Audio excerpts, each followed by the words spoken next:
Hey everybody, this is Talkative Carl back again for another movie spoiler review, and I'll be covering Superman Returns that came out, if I'm not mistaken, 2006. Yes, 2006. This movie got, I won't say hate, but the common consensus is one of the boring Superman films. I argue that is a far cry better than anything we got from Superman 3 or 4 Quest for Peace. I even vaguely remember how 3 and 4 even narratively went. But, I can still remember what Superman Returns and how that went down, and the visuals and, narrative and acting, all this stuff I still very much recall after all these years, and how it left me felt in the end. Only thing I can remember from Quest of Peace and Superman 3 is Richard Pryor and the Nuclear Man, and I left felt completely distraught and disgusted how bad those films was, and never once went back to them since I was a little kid. I, watched Superman Returns at least a handful of times over the years. That's not one of my favorite Superman films, but I still very much enjoyed them. I give this movie like a solid B in terms of enjoyment. But also the fact that they cast Brandon Routh as Superman, and he fits so good. And of course, this is kind of like a pseudo soft reboot sequel of the first two Superman films, played by the late great Christopher Reeve. And they obviously was looking for somebody who would kind of fit the mold and the ethos of Christopher Reeve. And Brandon Routh did an excellent job in portraying that similar feel, because it's pretty much carrying on like Superman 3 and 4 didn't exist, even after all these years. They had I do remember back in the day, there was a lot of comments about the certain alteration of the suit, where they make the S a little smaller than usual, and they put the S symbol also on the belt. And instead of bright red boots and a cape and the underwear, it's more of a maroonish kind of color. Doesn't ruin it, but it's not like the ideal look of Superman. I still take it over no underwear Superman any day of the week. So let's get right on into it.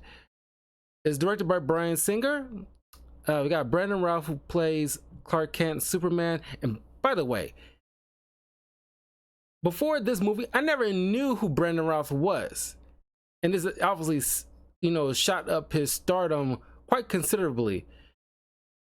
And this is what I expect from casting, that you get relatively unknowns or just completely unknowns who did a good job in the audition process and cast them into these superhero roles. Because, of course, I guess people kind of expected like a sequel from this, but it didn't, certain audience members didn't view it as like big deal. But it still did well at the box office. I mean, it had like a budget of like 223 million and came out at the box office $391.1 million. So it still did pretty well. And I think we can contribute that to the fact that we haven't had like a good Superman movie since Quest for Peace, way back in the 80s. And since it was, barren for so long, and this is like 2 years shy of Iron Man coming out, and of course, superhero movies at that time was, hit and miss at best. And for the most part, only, I think like at that time Batman Begins was about to come out. I think Batman Begins came out in the exact same year. Yeah, because Quest for Peace came out in '87, so like a year before I was even born.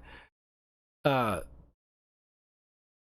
I was like, when I think Batman Begins came out in the exact same year. No, it came out a year before. So things were starting to like, superhero movies are starting to get their relative footing, at least for DC wise. I think Marvel was still like in the swell of the X-Men films and the Spider-Man films, Tobey Maguire part. So they were on a rocky start, but it's on the upswing. But yeah, like casting, you casting people into these roles that you expect them to fit in for X amount of years, 5 to 10 years. You want them to grow into it rather than seeing somebody like named actor to draw in, because people behind the scenes here in Warner Bros. At that time knew that we don't need Chris Pratt, we don't need like Kevin Hart in order to draw in people to the seats. We have known IP to do the work for us. Superman or Super Mario, Batman, Pokemon, Looney Tunes. They're recognizable IPs global wise. So it doesn't matter if the person playing the character isn't known. They will be, because they put in the work in the audition and they're playing these roles and they become big stars because of it down the line. You're kind of working backwards if you're casting somebody like, Sylvester Stallone as Superman. We're not seeing Superman, we're seeing Sylvester Stallone in a Superman costume. And it doesn't matter if somebody does a great job at it or how well they do. If they're A-list stars, already, then it just won't work most of the time. At least I say that, but you know what I mean. It's kind of like the whole Pedro Pascal, Reed Richards thing that's swirling right now. It's just like, yes, we know he's a great actor. Nobody's knocking that. Nobody's denying that. But you get a person in a particular role that you expect to, bring out a handful of sequels and them growing into it. You best to get somebody young, relatively new to the game, to be in these type of positions, so that way people will say, like, little kids will look up to, like, I remember him, he was Superman to me. Like, yeah, I remember him, he was Superman to me. Have no clue what he did prior to that. Like Tom Hiddleston, Chris Hemsworth. Most people didn't know, Tom Hiddleston before Loki. People who are theater kids will probably recognize him in certain plays here and there before his big break. But prime example there. I'm going off on a tangent, but you see my point, that you gotta, people in the casting department, Kathleen Kennedy more specifically, need to start getting people on who is new to the game on board to these projects, and let us learn to love them. And just rely on the IP to do most of the work bringing people in, and let, after that, word of mouth spread around so other people start coming to the movie. I don't care if they don't know who so and so is. I don't care if I never seen that Corn Sweet guy in other stuff. All I know is, another new guy. Matter of fact, they only do this in terms of casting in live action superhero stuff, most of the time is done well with Superman, when again, like, relatively unknown people into these roles, and they fit, and we grow to love them. It seems like Superman is at least off the top of my head, like at least by and large, there's other examples, but by and large, he's like the long stretch of live action Superman movies. They hit it out of the park every time they cast a guy who plays Superman. Unreal. Or not even live action, even like in terms of like voiceover. Like, Tim Daly, who does Superman the animated series and the Justice League show, never knew him prior to that, but did an excellent job portraying Superman voiceover wise. It's just like it fits almost every freaking time. And it's like, it's like somebody, who, made that decision. They did an excellent job. It's just like, Brandon Routh did an impressive job, not only portraying Superman and growing into the character, but also had to do the added work of embodying the character of Christopher Reeve Superman. And by the fact, there's still enough love for this movie, the fact that CW Crisis of Infinite Earths crossover with the CW TV shows a handful of years ago did like a massive crossover, and it seems like only the crossovers are by and large have been good, across the board. But they're bringing in all these other characters, like the Lucifer Netflix show, because it's based off the Lucifer, a Morningstar in the Sandman creator guy. I'm blanking on his doggone name. They bringing him over. They brought Kevin Conroy in as an older Batman, and they brought in Brandon Routh's Superman. Even though he's already playing like the Atom, he's also like doing double the work by playing his Superman character again, but not only in the same vein as Christopher Reeve Superman from the original 2 films, but also Superman Returns. But then they add on top of that Kingdom Come Superman, because he got a little older, and it's a little bittersweet because he lost his wife and kid during like a Joker situation, so they kind of sprinkle in some injustice stuff, but he didn't turn out to be an asshole, but he still kept his hope despite everything. And he's running the Daily Planet. I remember from that how they kind of pseudo wrapped up how Superman Returns, and how you can just tell or infer just from the little bit that we get from the a couple of episodes that we have him in about his journey and what carried on, that he lived the life as Superman, and eventually married Lois, raising his kid. But of course, him, like her and her kid, like kind of died during this Joker attack kind of situation. Whatever, it's been a long time, but it's just like, I'm glad that you kind of get like a nice little wrap up of how all that this world had spiraled into. So kudos to the people who still have some love and reverence to this character, because even though some people called this movie boring, wasn't terrible, but to some people it was boring. In some cases, it's still enough love there, and the people behind it respect the character so much that it still earned the respect of the audience in the long run. So I appreciate that. Now back to the whole casting.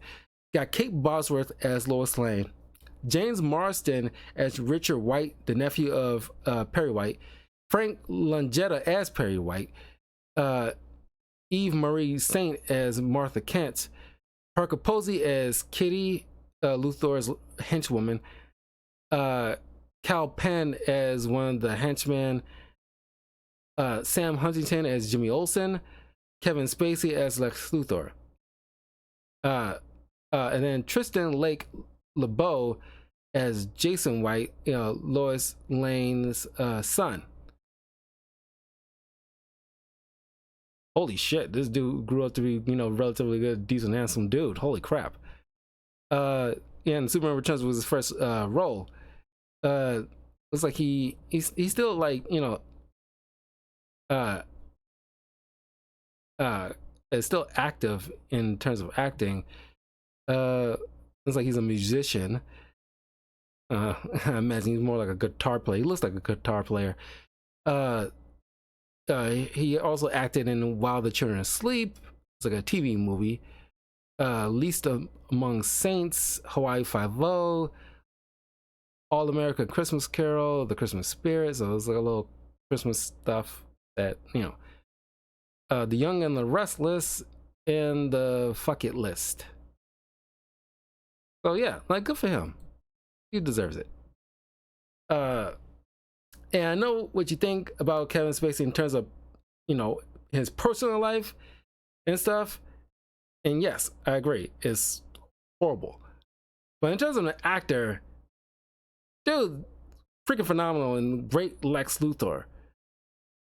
It definitely leaps and bounds better than Jesse Eisenberg's Lex Luthor. God, I hate that. Oh God, it gets on my freaking nerves every time I think about it. It makes my blood boil. But still, Michael Rosenbaum still far cry. I mean, outside of like crap, I keep blanking on the guy's name who played, you know, Mr. Krabs. That outside of that actor who did an incredible portrayal of Lex Luthor,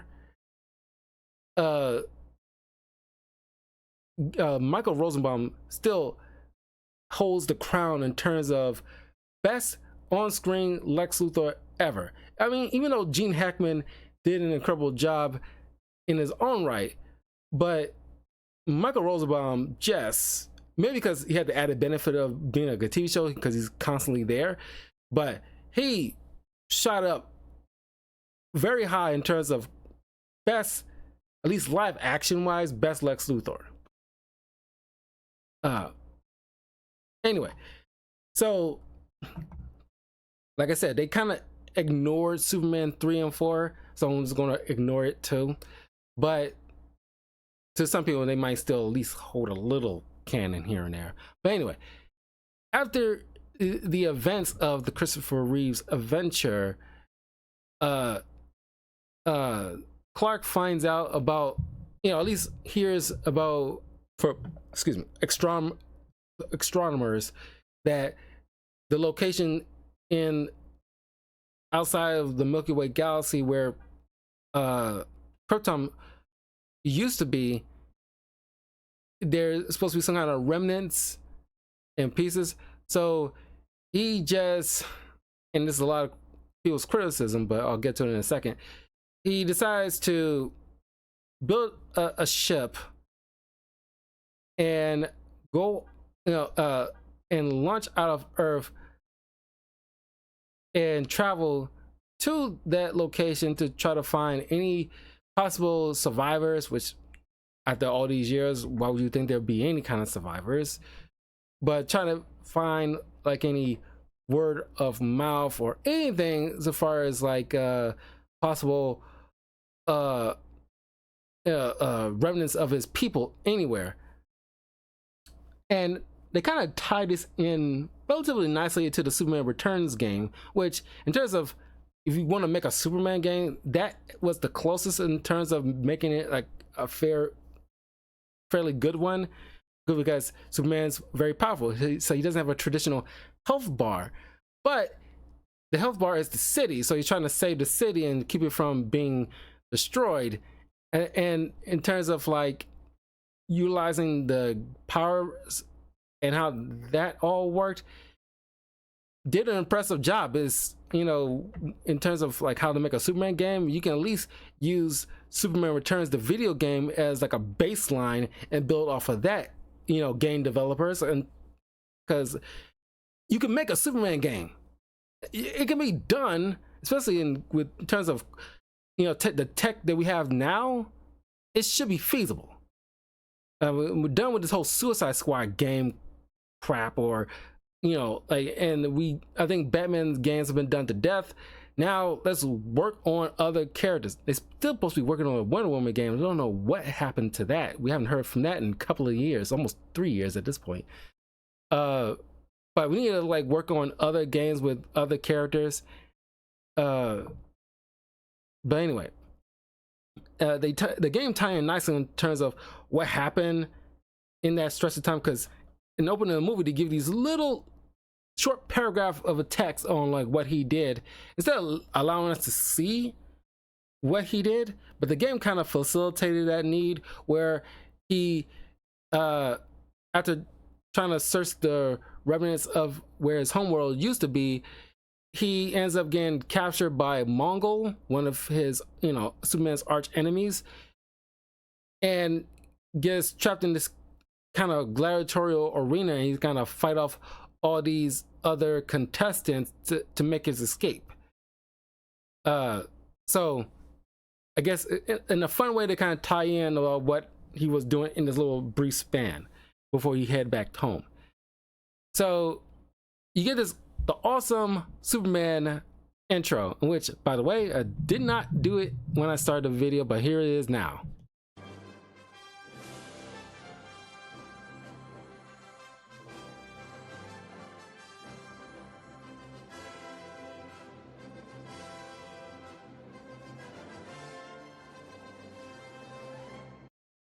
So it's still like in terms of the intro, better than Superman 2 in my opinion, in terms of like the epicness and drawing you in. But then it cuts to Lex Luthor, who, you know, I guess well, we find out that he later on, that because Superman didn't appear for his court date in order to, you know, as part of, you know, Lex Luthor's hearing, they end up letting him go, even though it's like, I guess he served enough of his time, whereas now he's brought up on appeal and Superman's supposed to be brought in as a character witness. He wasn't there. So now it's like, you know, they have to let him go. Which is still kind of stupid that you didn't monitor him or was some kind of like tracker on him on house arrest, or like doing some PO kind of situation to make sure that he stays on the straight and narrow kind of thing. But guess not. He ends up bamboozling his way into this rich family, I guess because he doesn't have access to his own wealth because of his ill-begotten goings on. So now he pretty much, you know, hooked up with this old lady, probably did some weird freaky stuff with her and feel like, you know, give her some kind of companionship, and end up convincing her to, in her will, giving her all her worldly possessions to him.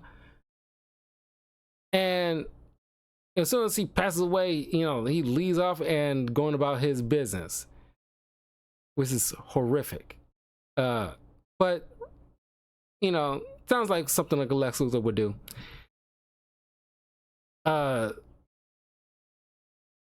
So he ends up making his way to the Forces of Solitude once again, and once again, no security on his place. Makes no freaking sense. At least in the TV shows or animated shows, that you normally have to find some kind of Kryptonian key in order to get inside, or at least have a Kryptonian with you in order to get inside, because not just anybody can just waltz on in, or have some security robots there or anything. Oh, by the way, it's still relatively dumb that Superman flies off from the planet in order to find his original homeworld, didn't settle some kind of affairs, according to Lois, he just left, not knowing, like, in, you know, through the whole, because it's like a soft reboot from the original stuff with Christopher Reeve. He didn't meet up with like Batman and other superheroes throughout this whole entire time, in the span of time, you know, like inform certain people that, like, hey, I gotta go check out some stuff in space, I'm gonna be gone for a while. And it took 5 years apparently. And it's like, hey, Justice League members, can you, like, Justice League members, Teen Titans, like, do you mind, like, you know, going through shifts or something like that, monitoring Metropolis while I'm gone? Because apparently, like, Supergirl wasn't a thing yet, even though you would think, oh, because there's a Supergirl movie from the same remnants of Christopher Reeve stuff back in the day. Like, he never bumped into her for some reason. I don't know. the Flash movie kind of like hinted at the fact that, oh, Christopher Reeve and the actors who played Supergirl back then, you know, didn't meet up.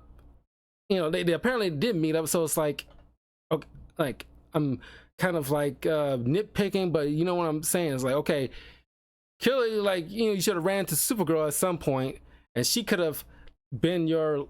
You should be any need to go off into space. She would have been like the other person, the last daughter of Krypton. Your cousin. Your cousin would have been the last ones before eventually, you know, we get the whole Superman clone thing, and you eventually meet up with Steel, and eventually you have children with Lois, so that way you're not the last of your race, essentially. Anyway, so it's like, you know, you just completely just abandon the planet to whatever weird stuff that might end up going on. You don't know what new supervillain might pop up while you're gone. Like, ignoring the fact, like, yeah, sure, like, sure, there's firefighters that deal with like fires and everything like that. They've been dealing with that before you. They can deal with that after you. And like, sure, they're always gonna beat crime, but that's what we got police for. You don't always need Superman for every little thing. We don't know, there might be live wire, or you don't know what Lex Luthor might do in this whole time. Yeah, you don't know. There's Parasite, Brainiac, who knows? They might pop up while you're gone. And he's no security measures. It's kind of like something that Superman would not just do on a whim without putting some contingency plans to make sure Metropolis, at the very least, was okay during the period he's gone until he gets back. I don't know. It's weird. That part always, you know, bothered me as a Superman fan. Because Superman's smarter than this. Anyway, so he goes to the fortress, steals some crystals in order to utilize for his machinations. Superman comes back, talks with his mom, buries the ship, and got rid of it. Weirdly, no satellites or anything picked up an incoming aircraft coming from space landing in Kansas. Whatever.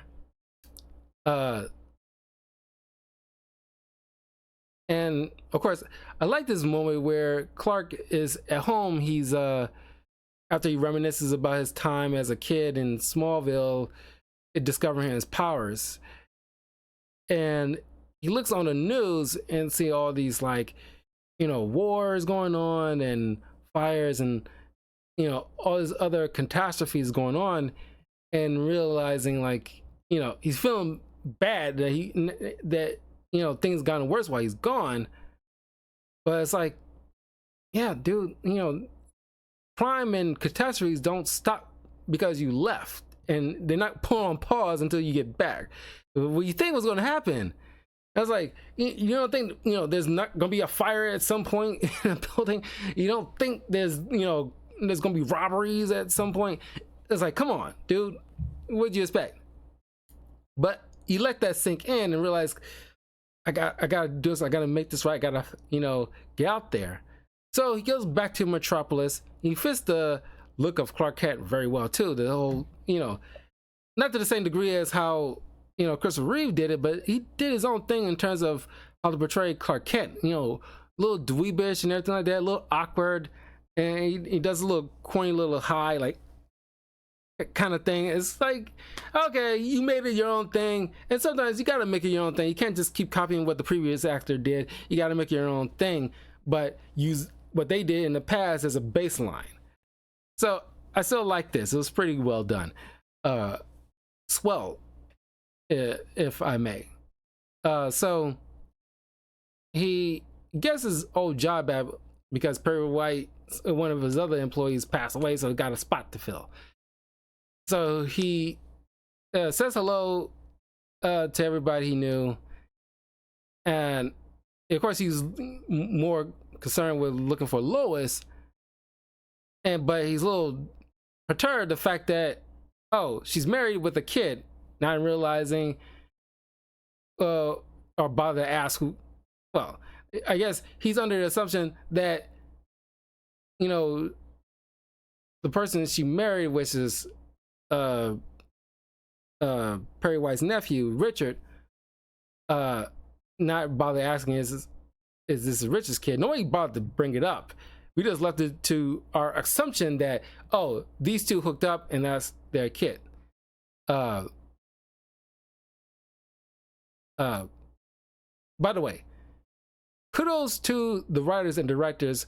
Even though Richard is only exists in this film, they never brought him into the comics or anything like that since this movie, which, you know, I think he would have make a great new Superman supporting character in the comics, because he's done very well. And kudos to the writers not portraying him as some kind of jerk or jealous boyfriend. Of course, he does ask, but you know, about like, you know, her previous relationship with Superman, but it's not in a jealous way, and he's chill. He's an upstanding dude. It makes sense because he's, you know, related to Perry White, and of course Perry's raised on those same kind of principles as Perry White. And you know, a lesser writer will have him like a jealous boyfriend and constantly arguing with her about like where you go. It's like, you know, are you out speaking with Superman again or anything like that? No, he's understandable. He helps out. He isn't just, you know, in the background. No, he plays an active role. He's a pilot and everything like that. She's pretty much reading his stats. Like, he's a pilot and everything like that. And so he plays an active role in the film and helping out and everything like that. And it's an incredible thing. I applaud writers who do that and not go with the cheap, easy way out. We don't need any extra villains. We got plenty enough as it is. So Lois is on an aircraft where they're doing some kind of like combo where utilizing an airplane to get like a, you know, space shuttle further into the atmosphere before it completely takes off, so that way it can get there in space faster. It's all like mumbo jumbo. But then, you know, some technical issues goes wrong. Superman and Jimmy are looking on the news and seeing this kind of thing going on. It goes wrong because Lex goes back to the mansion where he pretty much took over and kicked all the family out, so using it as his base of operations. It goes in the basement to test, you know, the little, just like a gram of crystal, and it falls into this, you know, water of this train model playset thing, and it makes this giant pillar of rock, pretty much, you know, on the same kind of component from where Krypton's natural landscape would be. And it causes kind of like, you know, a brief power outage along the eastern coast. But it jumbled up the tech long enough to where it affected like the shuttle and the plane. So now things are not operating and they're in free fall. So Superman goes out, his big debut, and lo and behold, is doing like a Lois event where he has to get out there. So he, I mean, what is lacking, as I complimented on the previous Superman films, is where he does this little cool changing moment in, like, you know, in the past where he goes into like a revolving door really fast and changes out of his clothes. He doesn't do that here. He just like uses super speed and off camera and changes his clothes, which is fine, but not as enjoyable as like the revolving door changing your clothes. He runs down the street, changes into the alley, changes his clothes, flies off, and of course, there's another complaint many people have. They, you know, the director takes too long on certain shots where they could have trimmed down a little bit.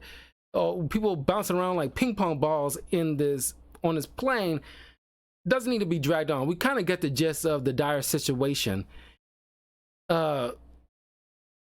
Superman flies off, uh, uncouples the aircraft, the two aircraft carriers from together, let the shuttle take off into space while he flies back to take care of the plane.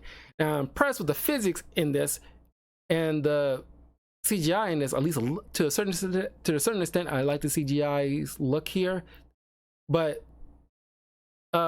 Superman has to try to catch this plane. Now, of course, he made a mistake by trying to grab hold to the wing, but because of how physics works and the centrifugal force and everything like that, it, you know, breaks off. So that doesn't work, especially him pulling on it. So he has to fly at the nose of the plane, and this is like the polar opposite of what you see Homelander do in season 1 of The Boys, where he's so incompetent and didn't bother to even think of that or care to think of that. So Superman, flies at the nose of the plane and, stops slows down the speed and, breaks the impact. And of course it lands in this baseball arena, and he lands the plane. Doesn't bother to like make sure he, once it lands safely, I guess they have to break down the plane into parts in order to safely carry it out. But Superman could have just lifted that and taken to like a U.S. Air Force base or something like that, so it can be taken care of later, whatever. But anyway, he saves the plane. He walks inside. Everybody's just astonished to see him, and the crowd in the baseball stadium is going crazy seeing Superman. And of course, who wouldn't be?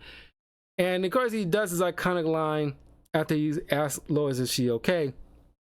It's like, statistically speaking, it's still the safest way to travel. And of course, you do the epic Superman song, and everybody just going nuts, like, Superman, where are you at? And like Superman's on the Jumbotron, and kids are going nuts, like, Superman! Everybody going freaking wild. This is probably like my favorite scene out of the entire film. Just people just going wild for Superman, because he is the OG superhero. He should have everybody's freaking respect. I like Batman and all that stuff, but no Superman, superhero in all existence would not be here today if he didn't, set the standard. Like, he deserves everybody respect. That's why I'm tired of this whole evil Superman stuff, because nobody has respect for the character anymore. In my opinion, they keep wanting to make evil Superman left and right in all different facets. It's done to death, and just go back to just the good-hearted, Midwestern, salt of the earth Superman, Boy Scout, and just let him be a cheesy Boy Scout with good morals. God, I'm just saying, like, just let the character be. So now Lex it has a plot around Superman now, since he's back. So he ends up going like utilizing his henchwoman Kitty in order to cause a distraction, so he can safely break into this museum to steal this kryptonite, where everybody else doesn't know it's a kryptonite, but he steals it in order to utilize it for his master plan. Now Perry White is putting Lois on the Superman case, so that way she can get an interview with him, but she doesn't want to deal with it because she's in her feelings about how he just left without saying anything, which I understand. He, at the very least, his mom know, but at the very least, he should let Lois know, so she won't be left like feeling like she's been abandoned. Because he wrote this Pulitzer about why the world doesn't need Superman, because she was pretty much in her feelings, and I guess the whole world was distraught that they realized Superman has been around for X amount of time, and people just kind of like went on with their life eventually. Pretty sure maybe after a year and a half, because it would have been like a empty void left after he just up and left. Anyway, she welcomes Clark back, but Clark is given like the blackout scoop, which kind of bothers Lois because she wanted that, but she ends up working behind Perry's back on that kind of stuff. Uh, but we end up meeting with Jason. Excuse me. And of course, you see these little moments where Jason looks it up at Clark, and he notices the news footage of Superman, and it's like the side by shot. And of course, the little kid has, poor kid has a little asthma and stuff like that. It's kind of like adorable, but it's fun to see Lois as an attentive mom, and it proves that Superman can have a kid while destroying Lois in the process of the sex component. Yes, no, obviously spoilers, but it's obvious. This is obviously Superman's kid after her and Superman has sex in the Forces of Solitude in Superman 2, resulting in this kid. 5 years later. And nobody bothers to obviously this ain't Richard's kid, and Perry doesn't bring it up, and nobody brings it up. Matter of fact, no, they wasn't even married, because Jimmy brings it up to Clark. It's like, don't ask when they're gonna get married, because she doesn't like talking about that, because clearly she's holding out hope to see Superman again, because she wants to marry him, kind of thing, obviously. But she's with Richard and having a relationship with Richard and living with Richard, even though probably at this point should be married to Richard. Nobody brings up the fact that, Richard isn't this kid's father. Who's the kid? Nobody bothered to ask or bring it up. And don't know why Lois didn't bring it up. It's not like you're having God's kid. No pun intended on that one. So it's kind of weird. It should be obvious. But I guess it isn't so obvious because the kid doesn't show yet any signs of powers. But neither did Clark until at least shows a little remnants. But it wasn't until you probably getting into his age 13 when stuff really starting to go into overdrive. Anyway,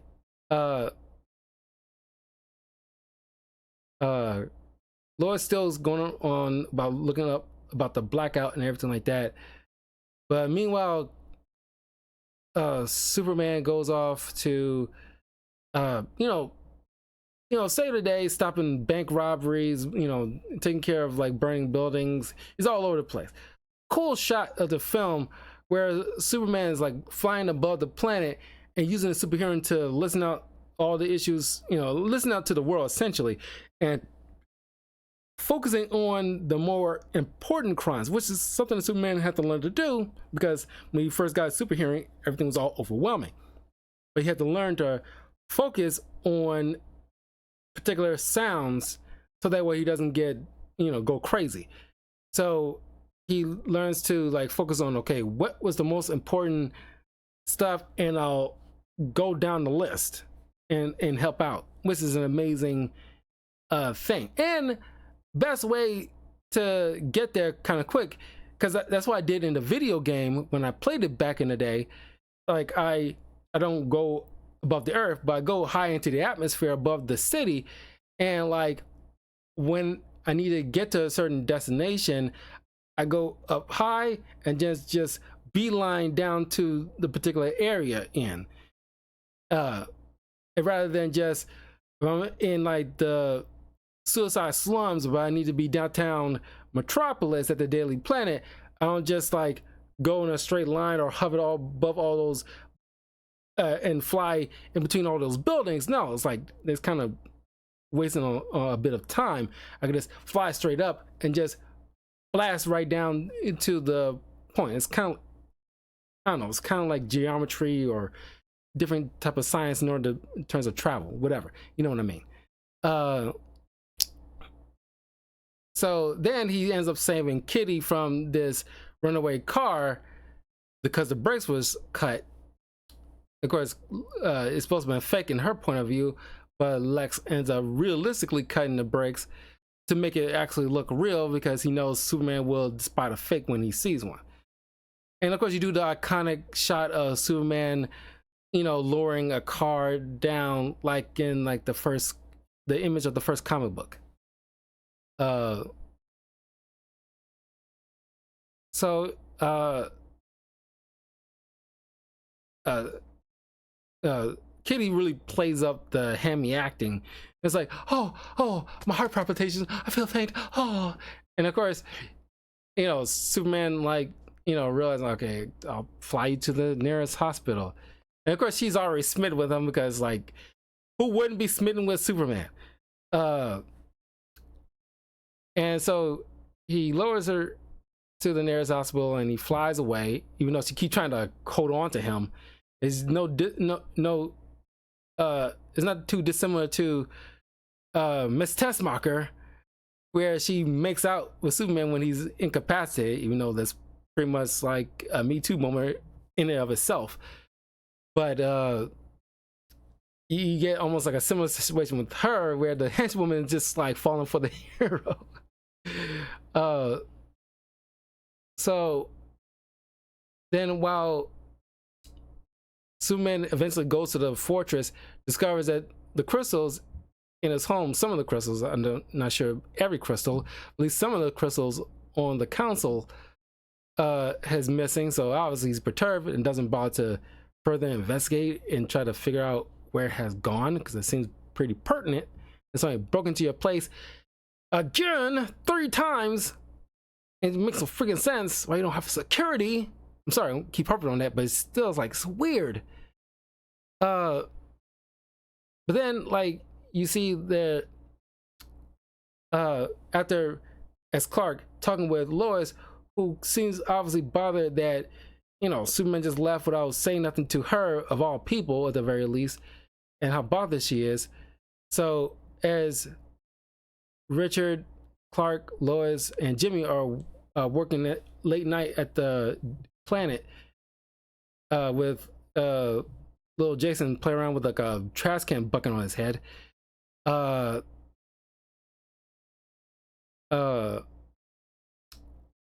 Which about one of Mike mentioned, I'm glad they even bothered to bring up where Richard asks, like, how tall do you think Clark is? Even though they don't realize he's listening in, because despite him being a little farther away, he's honing in on their thing and playing up the dorky little attitude. Yes, like, he asks, how tall you think Clark is? And like, his weight and everything like that. What do you think? And of course, they kind of laugh it off like, nah, kind of thing. So she goes up to the roof while Richard,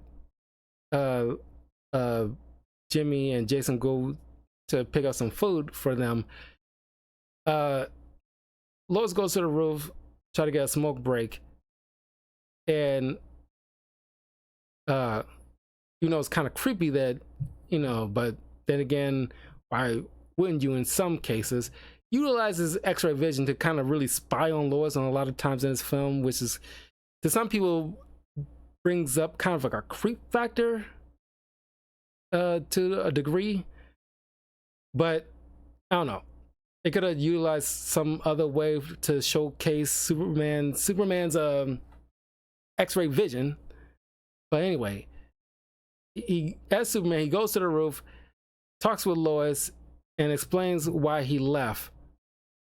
He flies her to nearly the top of the world, and he explains to her, like, you wrote an article about why the world doesn't need Superman, but every day I hear somebody cry out for one.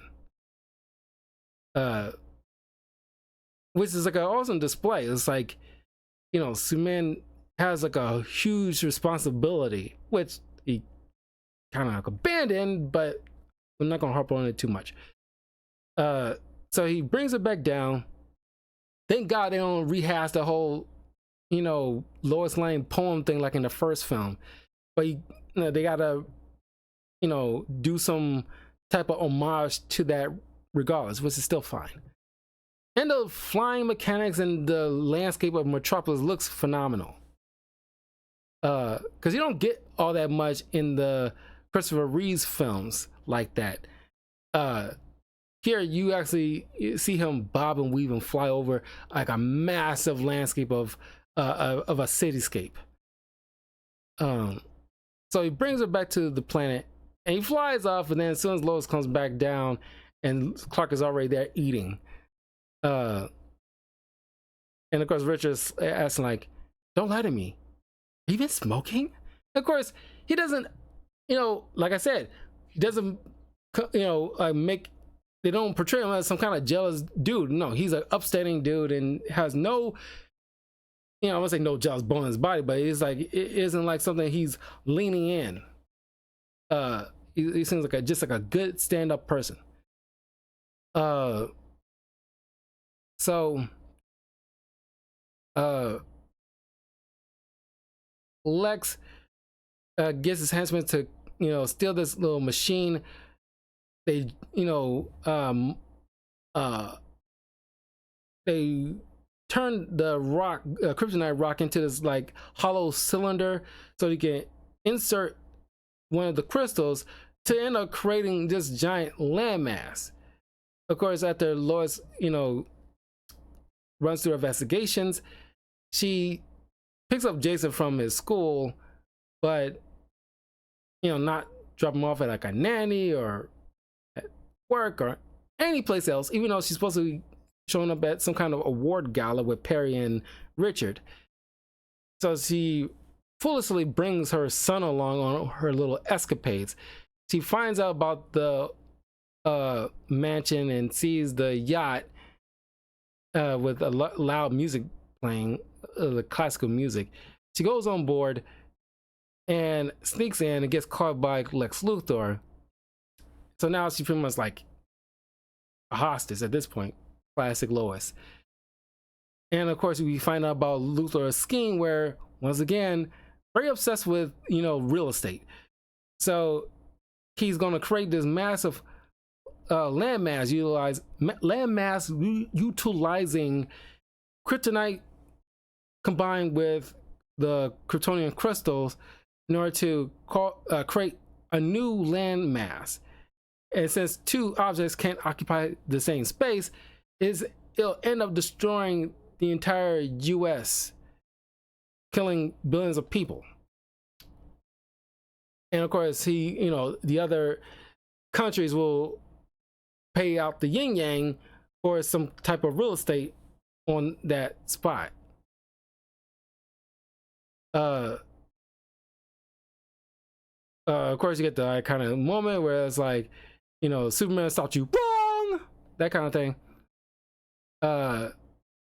So while he and the other henchmen are setting up the shooting up the crystal in order to into the waters to create the landmass, one of the henchmen who was supposed to be watching them realized Lois was sending out a fax of her coordinates, tries to pretty much kill her, but thanks to Jason's little innate super abilities, throws the piano and kills the dude.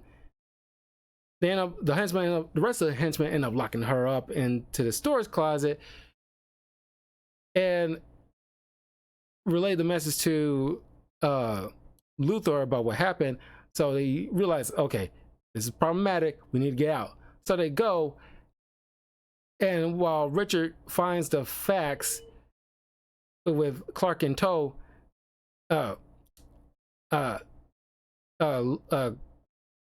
Clark chases into Superman, flies off, but not before he realizes there's a fissure working his way towards the city after the crystal is about to expand into a new landmass. And awesome display of Superman's abilities, where he's utilizing every bit of his power, stopping fires, using his wind, and using his heat vision to stop falling glass from hitting the bystanders, like focus it into like a fine like paper thin spread to evaporate all the falling debris. Awesome display. Saves Perry from the falling Deadly Planet, a little metal planet symbol thing. So it just like do a far better job than what Henry Cavill Superman did in Man of Steel by leaps and bounds, no pun intended. And while Richard finds the coordinates, tries to save Lois, but they're trapped into this falling ship that's about to sink. Superman saves them in time. He gets them into Richard's seaplane. As he's taking off, he goes back to because they saved Lois and she was unconscious, but she'd be fine. So he flies to the not floating, but the new landmass that's still expanding. He flies there, finds Luthor, and because the ingrained kryptonite inside the rock landmass, he's weakened. So Luthor and the henchmen start beating him up. Luthor takes a shard of kryptonite, stabs him in the back, and pushes him off the landmass into the water. Luckily, Richard and Lois sees that, flies down, saves him, and Lois manages to save Superman in this case. Takes the chunk of kryptonite out of his back, tosses it out the plane. He recuperates slightly so that way he can fly out of the plane, go above the clouds, and recoup using solar radiation. Flies back down and into the water underneath the Earth's crust and lifts the entire landmass because he needs to get that safe distance between him and the kryptonite. But because the landmass is still expanding, regardless of being lifted out of the water, little by little, the kryptonite is edging towards him. But everything starts shaking. Luthor and Kitty manage to escape via their own seaplane, but Kitty doesn't want the death of billions of people on her conscience, so she dumps the crystals off the plane before they take off, obviously pissing off Lex. But the other henchman gets killed by falling debris, which, even though Superman didn't directly do that, I've come to realize that we gave so much shit to Henry Cavill's Superman for snapping Zod's neck. Christopher Reeve and Brandon Routh's Superman does have a body count on their part. Brandon Routh doesn't know. But at the same time, he also doesn't know that Luthor took off on the plane or he's still on there. Maybe he uses super hearing. I'm not sure. But he doesn't, it's not known whether he knows whether or not Luthor is still on there or took it off or whatever. He just needed to get this chunk of rock off the plane before it starts tearing up the US country. So yeah, like these three Superman, we gave Henry Cavill a lot of crap, but these other Superman have body counts on their own right. It's kind of wild if you look back on it. So he tosses the landmass into space, I guess heading towards the sun so it can be destroyed. But because the kryptonite, got to him, he passes out and falls towards the planet, where he's hospitalized, is in a coma, healing coma, whatever. Lois shows up at the hospital with Jason, whispers something in his ear, pretty much admitting that Jason is his son, obviously. No big secret. But then later on, Superman wakes up, goes to Lois's home. He sneaks into the boy's room as he's sleeping, and he recites the same lines as Jor-El said to him and when he was a baby. I'll see your life through my eyes as you see my life through yours, that kind of thing. It's very sweet. Of course, as he leaves out, Jason wakes up, says goodbye. Lois outside having a smoke break and asks, like, will I see you again? And he says, like, I'll always be around. And he flies off, does the whole, smile into the camera above the planet, and the movie ends. I know there's been some stuff where I agree to to some extent about like, okay, they could condense this a little shorter because they do certain shots like Kitty in the car with a pearl shaking. Don't know why you need to shoot that part. It's not something that we need a close up on unless those pearls play a part in the overall narrative or something. You know, it took kind of a bit of a long time with the plane and the shuttle stuff at the beginning of the film. Don't need to take that too long with what's going on with the scientific stuff and the whole components of that. Could have condensed that at least half the time dealing with that whole scene. Lois is on the plane, asks some questions, something goes wrong, Superman comes in, saves them. That's it. You don't need like, you know, them having like a shot about the pilots having a conversation and them bouncing around like ping pong balls as it's, you know, crashing down. It's like we don't need to have all that. We kind of got the gist of the emergency situation.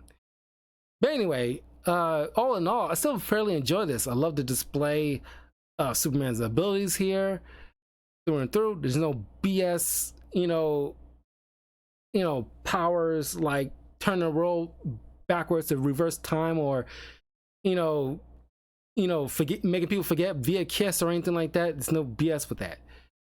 Here we understood there's like a simple like good guy bad guy plot kind of thing. There's no B story, or at least there's no C story. The B story is the villain plot. That's all we need to know. And it's pretty simple.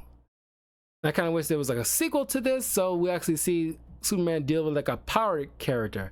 But this movie wasn't successful enough to warrant a sequel to Superman Returns, which is a shame. But I guess we kind of got that via the CW crossover Crisis on Infinite Earths years later. So we kind of sort of got that. But all in all, I still fairly enjoy this film. Not for everybody, but it is a recommendation. But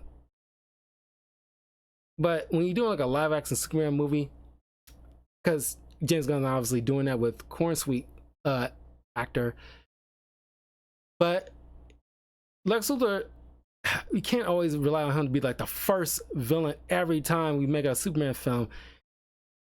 Like if it was me, I would have gone with Parasite, it being like a first villain, or Livewire, you know, kind of a superpower villain, but still low stakes at the same time. You don't always need like Lex Luthor to be like the go-to one. I get it, you want somebody a big deal, but also not big of a deal where it's like world ending or anything like that. Or even Zod. You know, they always like Zod and Lex is always like the go-to too. There's plenty of Superman villains.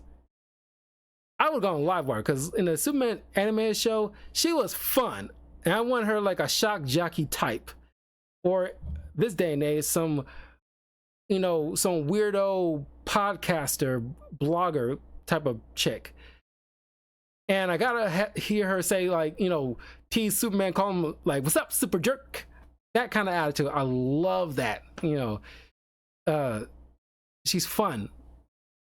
I would have gone with Livewire. If I would have made a Superman film, I would have made Livewire my first villain. Like Joker, Lex Luthor and Zod need to be pushed back a movie or two. I think we had our fill with Zod and Lex for a while. Just like with Joker, we had our fill with him for a while. Let's work on other villains that we can prop up. But anyway, that was my review of Superman Returns. Next week, I will be reviewing Man of Steel. I haven't seen that in quite some time. My opinions on the film has changed over the years, but we'll get to it when we get to it. But all in all, I will see you guys later on tonight as I get back to some FF7 Rebirth. So stay tuned for that. Like and subscribe. Share this with your friends. Leave a comment below. Let me know what was your favorite Superman film. Who's your favorite Superman actor? And follow me on Twitch, twitch.tv/Talking of Carl if you want to see me stream live, as well as check out my Patreon if you have certain suggestions on comic book reviews or movie reviews that you want me to check out. You check out the tier list system. Lowest tier is $1. And yeah, I'll see you guys later. Take care.